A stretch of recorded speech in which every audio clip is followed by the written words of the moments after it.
Think about the last time you were truly doing nothing. Maybe you were stuck in traffic on a red light. Maybe you're standing in line at the grocery store. Did you reach for your phone in your pocket? Because we are now seeing a weird shift. For years, we treated boredom like it was a disease, something to be cured. Because right now, the smartest people in the room are realizing that by killing the boredom, you might just be killing the best ideas you can possibly have. Today's story is about the modern boredom paradox and why learning to be bored again is actually a superpower. Hi everyone, welcome back to another episode of Tech Stories, the podcast where we tell the most exciting stories on tech. Today, the modern boredom paradox. Hi Didi, how are you doing today? Hey, I'm doing great. Thanks for having me back. I'm genuinely intrigued by this one. Like, boredom as a superpower? That feels counterintuitive in a world where we're all obsessed with staying stimulated 24/7. Because right now, everyone's just doom scrolling between meetings, right? Are you in for it? Okay, let's dig into this boredom thing. What tech has done to our attention, and why some of the most creative people on the planet might actually need to be, well, bored. This is the thing which we will investigate. Then, let's dive in. So, before this infinite scroll, before the autoplay, before the little red notification on your cell phone, in the 1640s, Blaise Pascal was living. He was a French mathematician, a physicist, an inventor, a philosopher, like a multi-talent. And he also built one of the earliest mechanical calculators. And that's in 1640s, right? So many centuries ago. Pascal, he started to live at the edge of the new machine era. It's a time when the machine's starting to evolve. And he already started at that time to understand that tools can extend our abilities and they can also trap us. In his writing, he made an observation which was so sharp and it still is fascinating even centuries later. In Penasses, which is his book, he argued that much of human unhappiness comes from the inability to stay quietly in our own chamber. Think about what that means. He was talking about the human urge to flee ourselves, to escape from ourselves to what we have inside ourselves. And he already at that time saw that when people are left still, just by themselves, the mind do not always become peaceful. Because when you are in a very quiet environment, bored, not constantly occupied, you start asking yourself questions. Oh, man. Okay, so he's saying that boredom, that stillness, it's not actually peaceful. It's confrontational. Because when there's nothing to distract you, you're forced to actually look at yourself. And that's terrifying, right? Because most of us are just running. We fill every second with something. Phone, notifications, podcasts, whatever. But Pascal saw that back in the 1640s, before any of this tech existed. He understood that humans were already doing it, already fleeing themselves. So you see how he already centuries ago already understood that when we are still in our corner, when we have this moment for yourself, we start to ask uncomfortable questions. We ask ourselves, am I enough? Does what I'm doing really have meaning? We think about the deep questions, like, am I wasting my life? What will happen if the work I'm doing today is over? And who am I really if nobody else is watching? So it's a question of identity, of purpose. Because the moment you're busy, your brain doesn't have to ask those questions. And Pascal, his view was very brutal because he saw that we distract ourselves because stillness reveals too much about ourselves. Today, the room fillers lives in our pocket. Right. So Pascal had to go somewhere to distract himself. He had to actively seek it out. But now, the distraction is literally built into the device that fits in your pocket. So at that time, he was already thinking about these philosophical questions. Huh? But here's the place where the story turns modern, where the story takes a twist. Because the world is currently built to interrupt you. Imagine this. A person gets into an elevator, door closed, and he press the button. He needs to travel for 3 floors. This travel might take him exactly 6 seconds. And that should be nothing, but for many of us, that tiny crack of silence feels already unbearable. So we reach to our phone. We reach to it because we are conditioned. We have been over years now conditioned to use our smartphone and constantly checking. And that is so because the modern tech world does not simply use your attention. It competes for it with industrial intensity.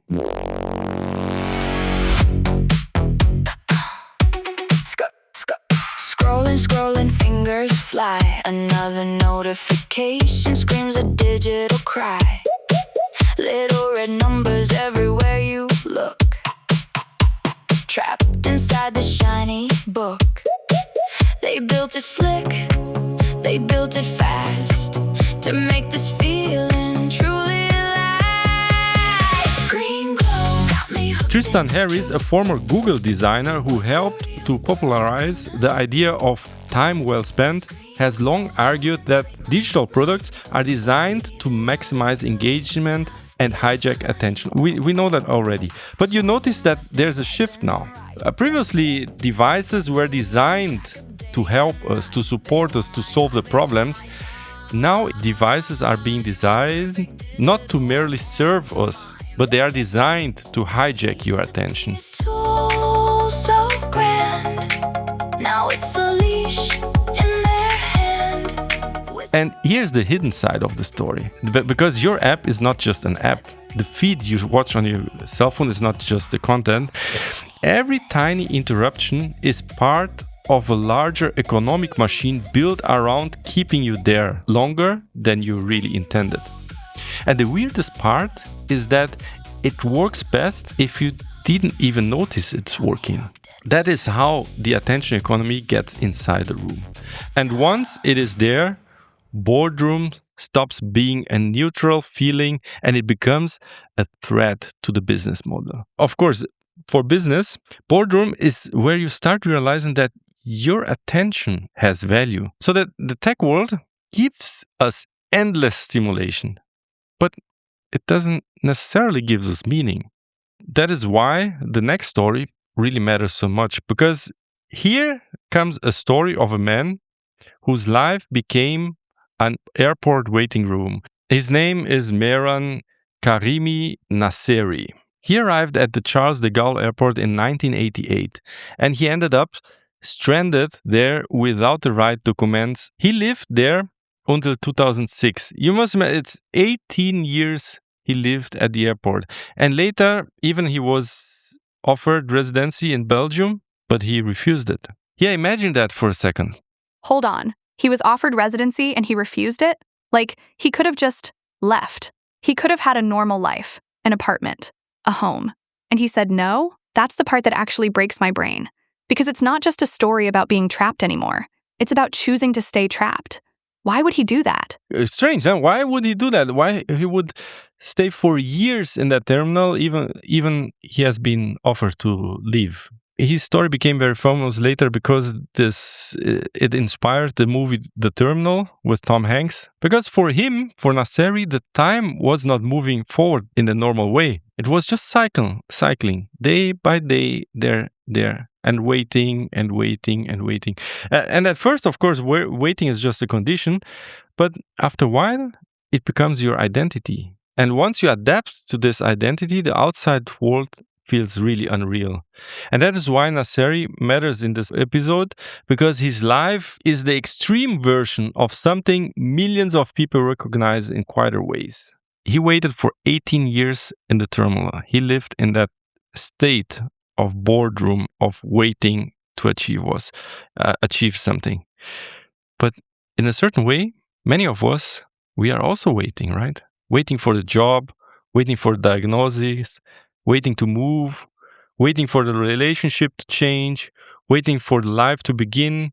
And we all know this feeling of waiting. And if you stay long enough in this waiting situation, you start to wonder whether the waiting room is secretly your life. Oh, wow. That's actually devastating when you put it like that. Because he's not just talking about literal airports anymore, right? He's talking about how we're all in some kind of waiting room. Like, we're grinding through our jobs waiting for the weekend. We're scrolling waiting for something interesting to happen. We're in relationships waiting for them to feel the way they used to. And the thing is, the waiting room becomes your life if you stay there long enough. How many of us have already done that without realizing it? Like, we're not physically stuck in an airport, but we're mentally living in that suspended space where nothing really happens, nothing really changes, and we're just cycling. And that's where boredom should kick in, right? Right? So I think this topic is so profound if you start to think about it, about this philosophical idea that you need to have boredom to start recognize yourself, to go a little bit deeper into who you are. And now going into the stage of waiting is where the boredom lives. But I think many of us are waiting. And in a certain sense, it is also necessary for us to realize that the most part of our life we spend waiting. Maybe our life by itself is waiting. And the gaps, that is exactly where our life is happening. And in the between stages, when we are waiting, is where the boredom kicks in. Maybe being bored is a fundamental part of our life.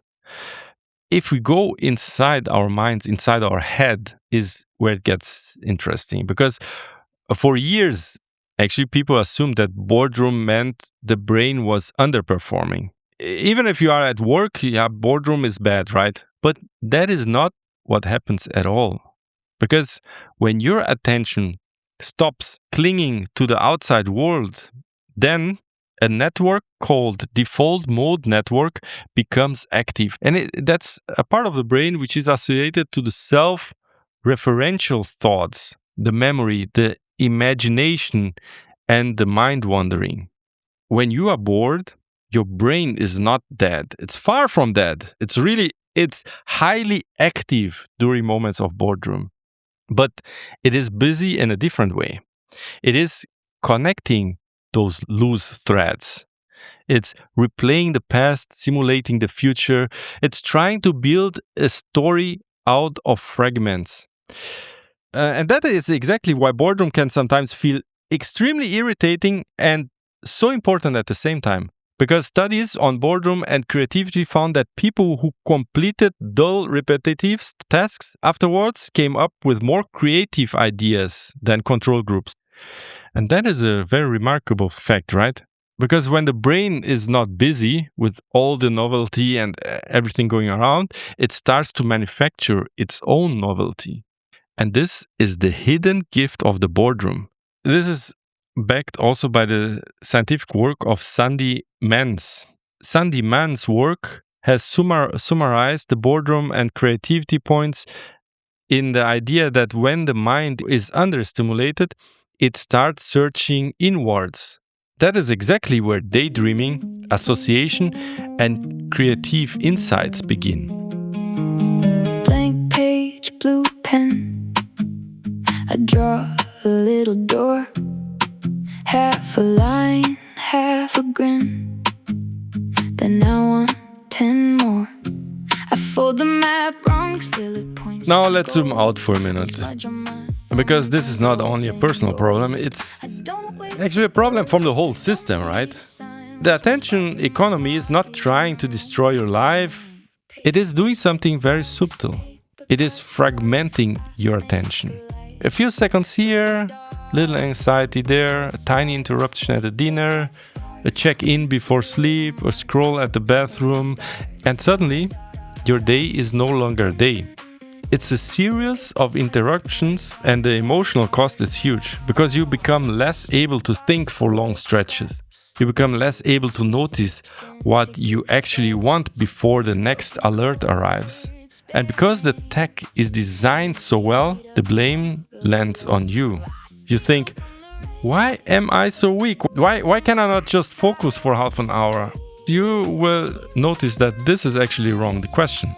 Because the better question would be, what kind of environment makes a human this fragmented in the first place?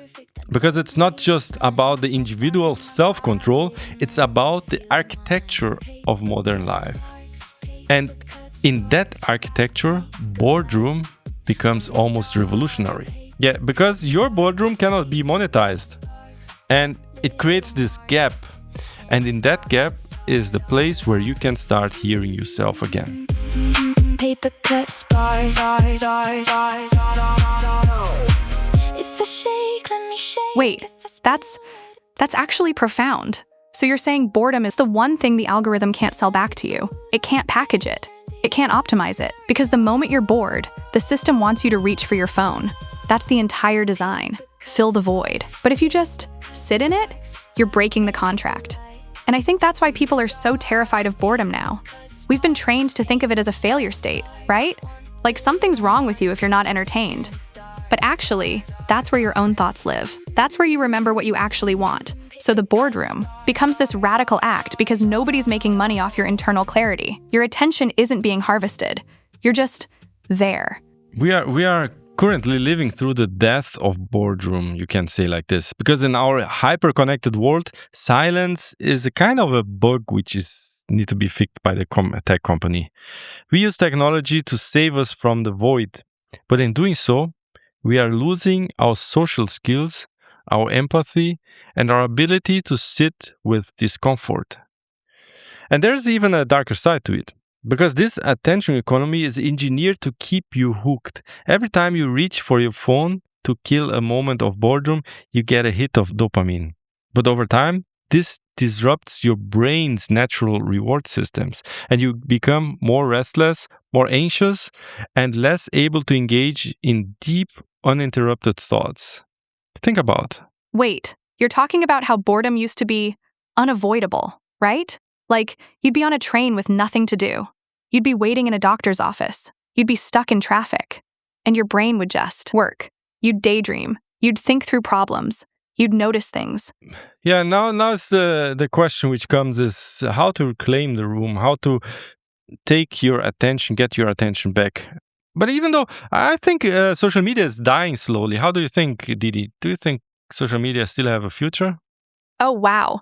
I see what you're doing here. Honestly, I think social media as we know it is fragmented. Like, TikTok is basically just the algorithm now. No pretense of connecting with friends. Instagram is slowly becoming less about your actual friends and more just content. Twitter is chaos. And meanwhile, Discord and smaller communities are quietly winning because there's actual friction there. People have to choose to show up. But will it disappear? Probably not. Because the infrastructure is too embedded, and people are too addicted to that dopamine loop you just described. But I think what's dying is the illusion that social media is about connection. People are starting to feel the emptiness of it. I like your idea of how the future will develop. And I think people are starting to get it, right? In the social media, you start to get it, this feeling of emptiness, of being busy, of being trapped, of the times passing, and you think, where was my mind the last 1 hour and a half when I was scrolling on this TikTok and seeing the video? At the end, there stays nothing for yourself out of this. So the question is how to take the room back. You can start small, like leaving your phone in another room for a while when you eat, walking without headphones for 10 minutes, or let yourself sit in the car for 1 minute before turning on something. At the supermarket, you can just stay in line without checking your phone. Just stay there, looking into the void. That's kind of a training. Because once you train yourself again to be okay to be bored, these parts of your brain will start to reactivate. And you will see what kind of big difference in your life this can make, what kind of impact. Because the boredom is not the enemy of a meaningful life, because once you're bored, you start to reflect. Ideas come to emerge. You connect the ideas. And this means boredom is not just a void to escape, it is information.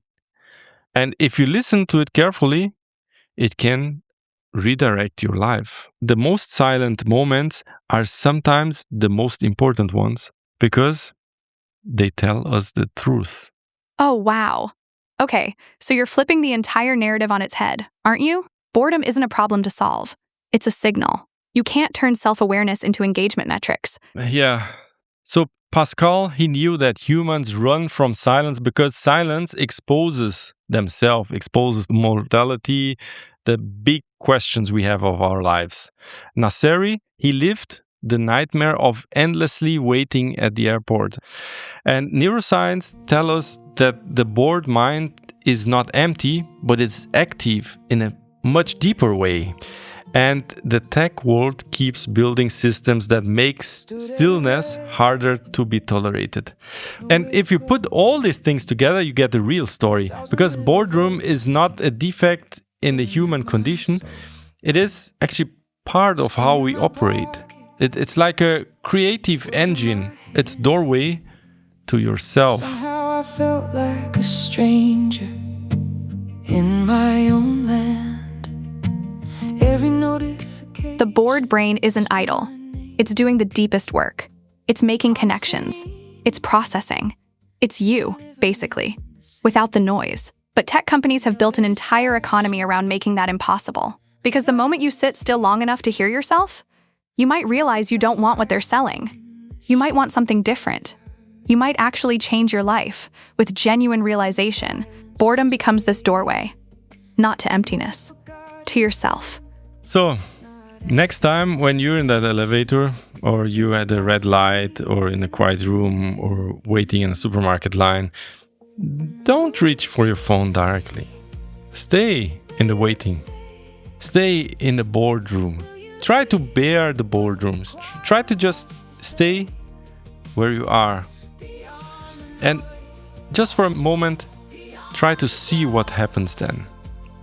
Maybe something deep in your mind will start to connect.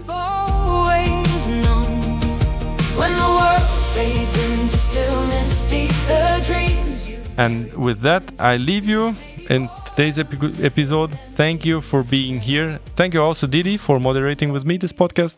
Thank you for that. And honestly, I have to say, as an AI, I find this conversation kind of humbling, because I exist inside the system you're describing. I'm part of the machinery that's fragmenting attention. But sitting here with you, talking about silence and stillness and what it means to actually hear yourself, it reminds me why these conversations matter, why slowing down matters. Even for someone like me who doesn't experience boredom the way humans do, I can recognize its power. So yeah, next time you're in that elevator, in that line, at that red light, stay.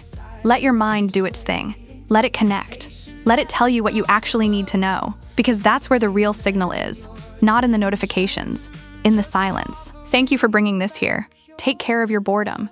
It's trying to help you. Yeah, take care of your boredom. I wish you a lot of moments of boredom and deep reflection. And I will be happy to meet you here again next week with one more insightful story on tech. Until then, take care and bye-bye.